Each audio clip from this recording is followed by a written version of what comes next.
এই যে পায়ে হাঁটা সেতু, এটার নাম আমরা দিয়েছি নগর মৈত্রী সেতু। কেন নগর মৈত্রী সেতু নাম দিয়েছি আমরা? কারণ একটু হেঁটে আর একটু সামনে গেলেই দক্ষিণ সিটি কর্পোরেশন। আসলে দুই সিটি কর্পোরেশনের যে সম্পর্ক, এই সম্পর্কটা পায়ে হেঁটে একদম কাছাকাছি সম্পর্ক, এবং একসময় এটা সিটি কর্পোরেশন ছিল, এক সিটি কর্পোরেশন ছিল।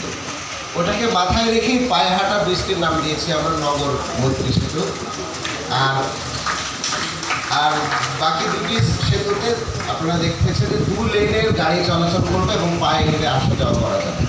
সুতরাং এই কাজটি করার পেছনে দুটো কারণ আছে।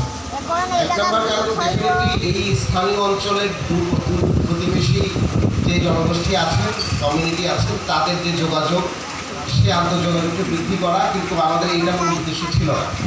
আমাদের মূল উদ্দেশ্য হচ্ছে যেটা বারবার আলোচনা এসেছে, যে পুরো প্রগতি সরণিকে ধরে একদম রামপুরা পর্যন্ত যে ট্রাফিক ব্যবস্থার যে চাপ, অতিমাত্রায় যে আরবানাইজেশন হওয়ার